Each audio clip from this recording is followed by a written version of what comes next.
بسم الله الرحمن الرحيم. السلام عليكم ورحمة الله وبركاته.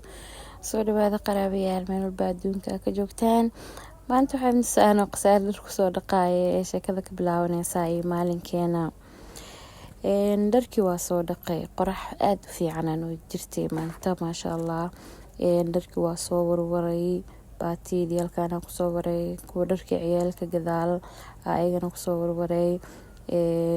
galabaa la gaaray oo dharku way noo soo qallaleen, xargihii ka soo aruuriyay, waa soo laalaabay intaas oo dhan inaa maba duubeenin buu ka waran inaad aad u fiicnaan lahayd. Okay, daaradii meeshaan ku soo xaqaya. daarad xaqista markaa soo dhameeyo kadibna hawlo kala badan aan qabarabaa soo dhawaado.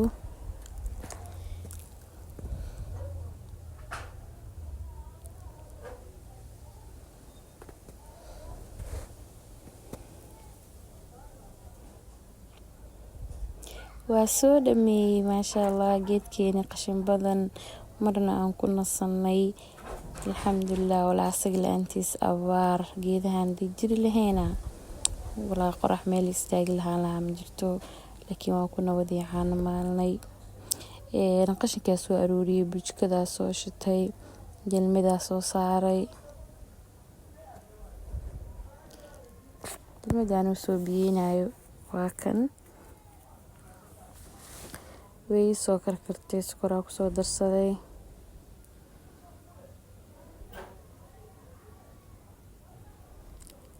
akhyaare waa mahadsantihiin boqolkiiba boqol saa ii dhiirigelisaan oo mar walba ay garab taagan tihiin, fiidiyodeeda u daawataan, subscribe-ka igu saartiin, like-ta igu saartiin, asxaabtiinana ay la wadaagtiin. aad iyo aad aan kaga mahadcelinayaa, mar walba ka madaalaya inaadan dhaho waa mahadsantihiin. anna waxaan rajeynayaa dadaalka inaan meesheeda kasii wado oo nafsadeeda aan dhiirigeliyo oo fiidiyo sidaan ka qurux badan iyo maanta meesha aan taaganahay meel ka fiican oo ka wanaagsan inaan maalin haddii aan dadaalo waan gaari doono. marka Soomaali hore waxay u dhahdaa dadaala wuu gaaraa. marka insha Allah anigana riyadeedu waxaa waaye masxubigeyga inaan wax duubo oo maaragtay waa iska jeclahay. marka idinkana kuley waa dad dhiirigeliyaa tihiin oo walaaladaya, aad iyo aad u mahadsantihiin.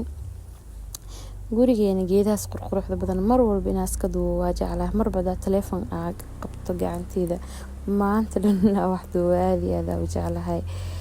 marka waa kaasaa geedahaas quruxda badan iyo hawadaas aad ku fiican, cirkaas buluug oo nadiifka maasha Allah walaa jawi aad iyo aad u qurux badan waaye. jawigeena quruxda badnaa, neecawda iyo dabeesha, shaaxiga rinjigaha soo qaatay, banaankaas ka soo fariistay. fiidiyoogan intaas noo